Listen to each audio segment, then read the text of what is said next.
So now that we've got the estimation part out of the way, what we can do next is we can test to see if their slopes are actually significant, if there's a linear relationship between our 1y variable and these different x variables that we have. So the first thing we kind of want to do is go ahead and test overall to see if any of the slopes have, or any of the x's have a relationship with our 1y.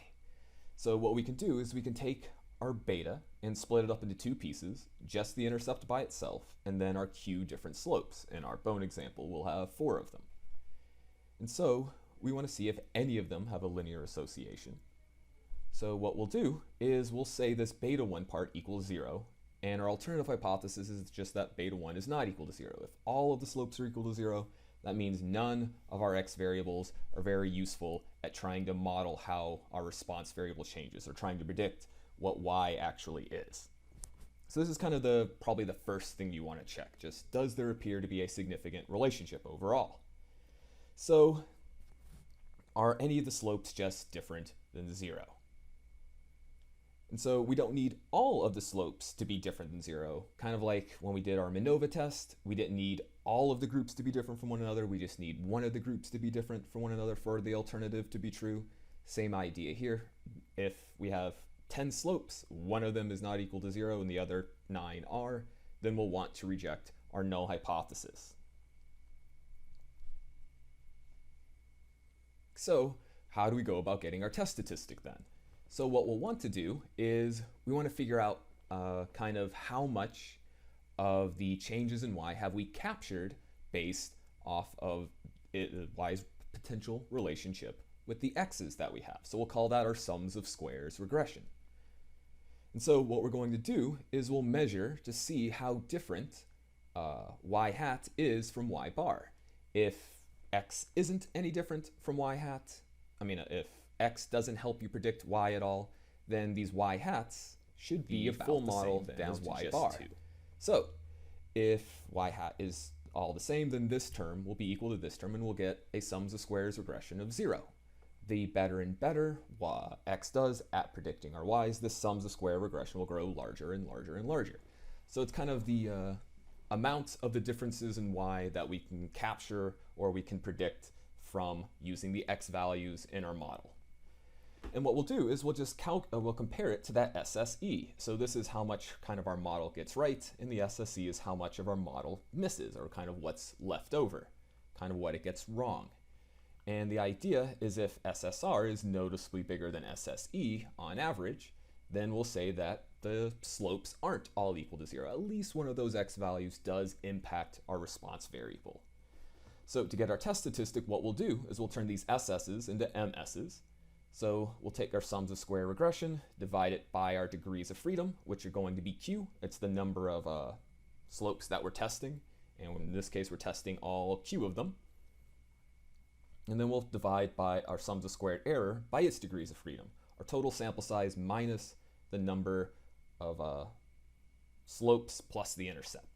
So we get mean squared regression over mean squared error. And if the null hypothesis is true, and the data follow if the data are large or reasonably follow a normal distribution, then we can use an f value to find a p-value, or an f distribution to find the p-value.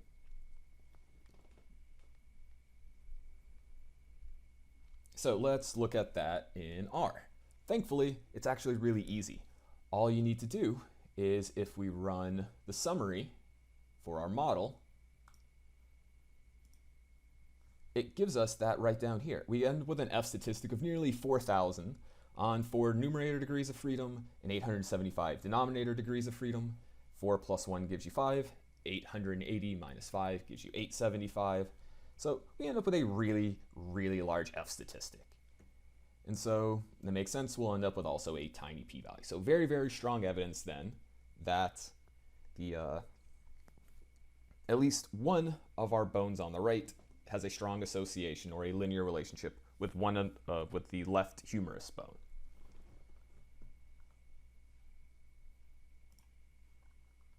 So that's kind of the overall test. Generally, the next follow-up thing we'd want to ask is, maybe we're interested in just testing to see if one of the slopes is different from 0.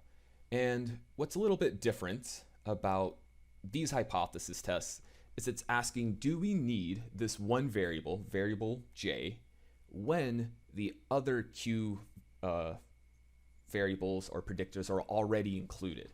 So does this additional x variable give us some insight that we don't already have, that's not already included with the other x variables?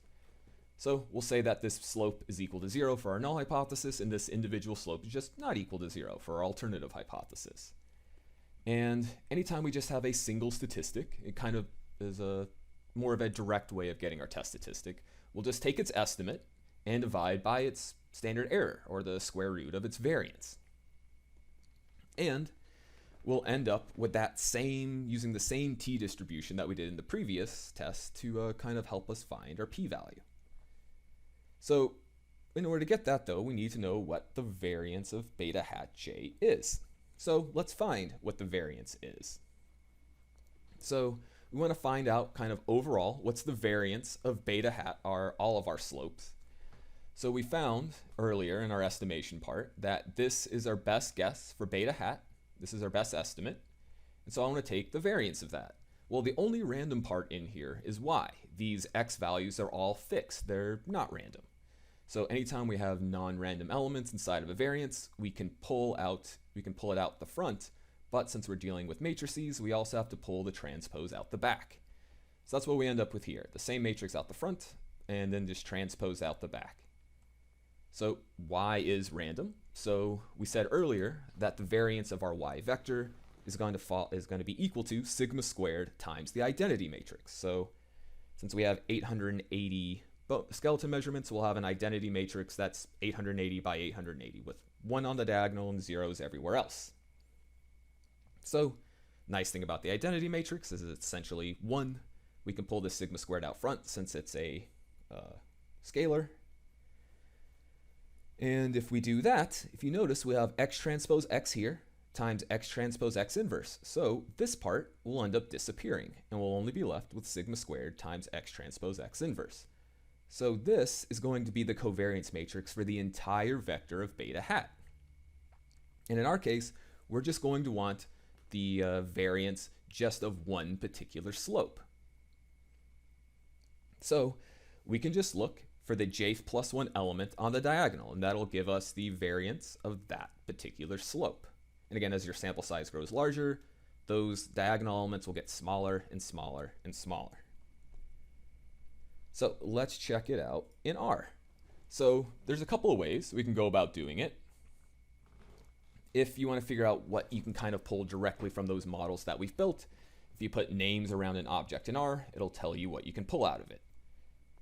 So you can see that we can try to pull the model out of the M1 linear model that we built earlier, but it doesn't quite necessarily give us the variances themselves. And if we look at the summary, it'll give us even more things we can pull. Specifically, it'll give us the sigma is going to be this standard deviation. It's going to be our sigma, the square root of sigma squared, or sigma. So it's kind of our best estimate for, a little too far, this term here. So that's kind of what it's giving us, is the square root of this, or the estimated version of it anyway. So we can pull that out, and then we want to take the square root of it, or we want to square it since it is the square root, so that way we get our variance back. And then if we just do M1 $model, unfortunately, it just gives us back the X matrix, not including that column of ones that we need for our slope. So essentially it just spits us back the data. So if we want the actual model matrix itself, capital X, including the column of ones for all the intercepts, then if you do model.matrix around your model, it pulls out exactly what we want, that M1 $model here earlier, but now we have that column of ones that we need for our intercepts. So if we want to get beta hat, we can do our X transpose X. We want to invert it, so that's what the solve does, times X transpose, times our Y variable, which was our left humerus. So we can calculate beta hat, and then if we c-bind it, we see we get the exact same results that the linear model gave us in R. So the function gave us the same thing that we could have gotten if we did this a little more by quote unquote hand.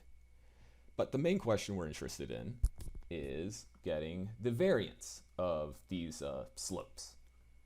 So we can take our X matrix, transpose it, multiply it by itself and solve it, multiply by its variance. And then that's one way you can go about doing it. Also, it's really easy to do in R. If you use this vcov function around it, it'll give you the variance covariance matrix. And you can see we get the exact same result. So it's a little bit of a shortcut if that's what you want to get. So if we take the square root of the diagonal, so if we take the diagonal of this matrix, it gives us the variances of our slopes. If we square root them, we should get their standard errors. And that's what this line is going to do.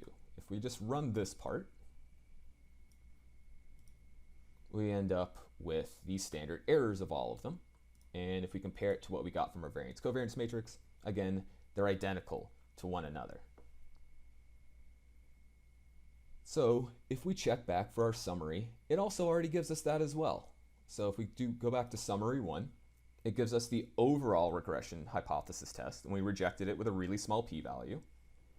And then if you notice, most of these are also statistically significant as well. They're all really small, except for the last one. Because what R is doing is it's finding the association between the right humerus with the left humerus, because that's the one we put first. And then after it accounts for the right humerus, it's looking at the right radius, kind of how much additional information does the right radius give us. So if you notice, the humerus all by itself is a really strong association because the p-value is tiny. This one is still small, but it's a little bit bigger because it's telling us how much additional information we get from the radius that's not covered by the humerus. And then the femur has a little bit of a larger p-value because now it's saying how much additional information does the femur give us in addition to the other two that we already have. And then lastly, with the tibia, since that's the one that we put last, not statistically significant, has a very, very large p-value because it's saying how much additional information does the tibia give us with the humerus, the radius, and the femur already included.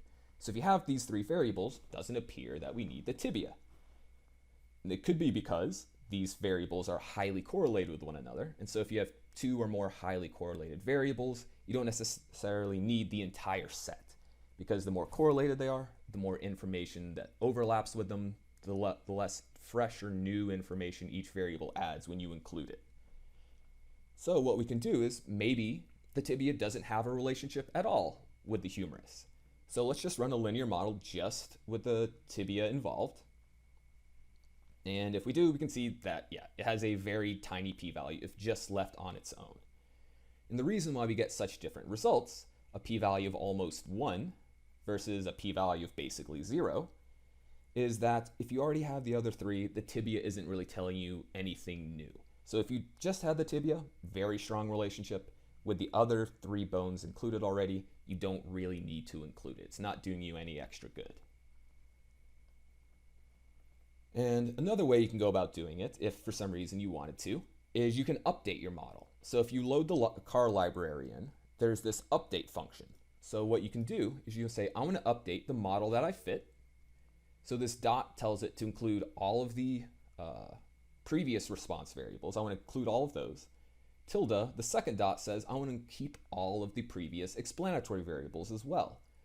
And then this minus sign says except for the tibia. So we're going to take our previous four measurements up here, and we're just going to update this formula by subtracting out the right tibia. So essentially it's removing this part from it, and now it's just going to rerun this model. We're going to call that m.r because we're removing the right tibia. And then this ANOVA function will allow you to see if these two models are different from one another. So if we fail to reject our null hypothesis, that means removing the tibia didn't kind of decrease how well our model makes predictions. If we end up with a really small p-value, that means we still want to include the tibia. So if we run it, this RSS was our regression sums of squares. If you notice, removing the tibia didn't change them at all. We essentially end up with the exact same result that we had at the beginning.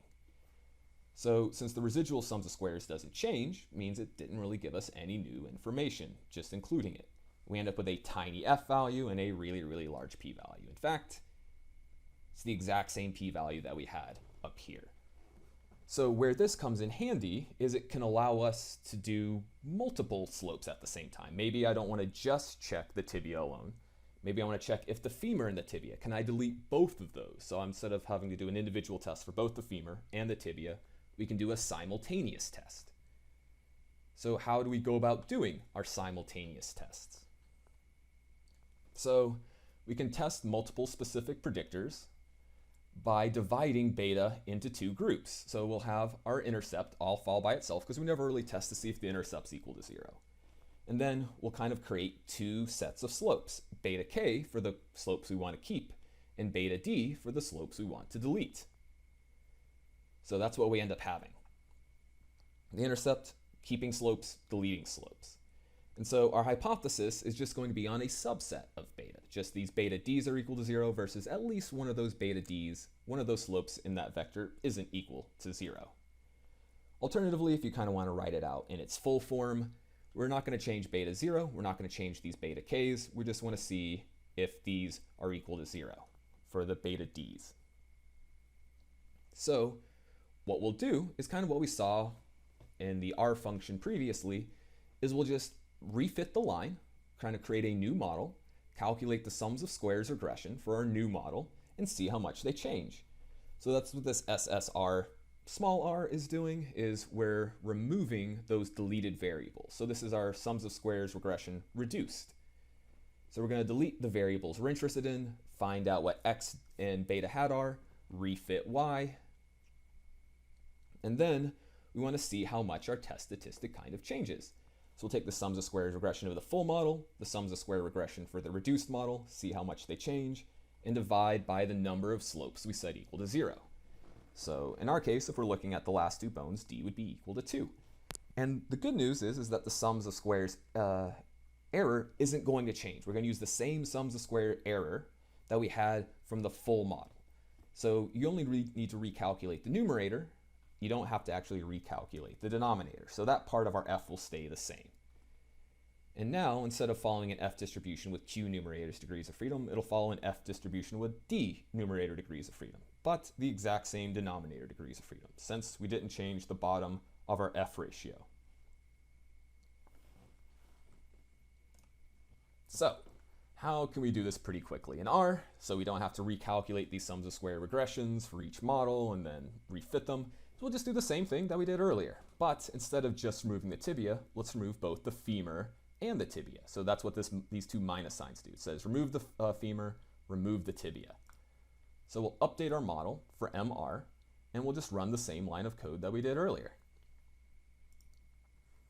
And so now we can see we end up with a very, very small p-value. So it's saying, so we can see there's a significant loss going from all 4 variables down to just 2, RFML and RTML.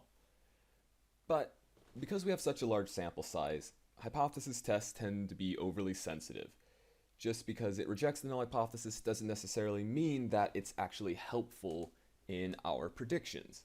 And what we can check is if we look at the summary of both of the models, there's 2 ways you can go about seeing how well the model fits and if adding those additional variables improves the fit. One thing you can look at is the residual standard error. For our full model, it's 5.36.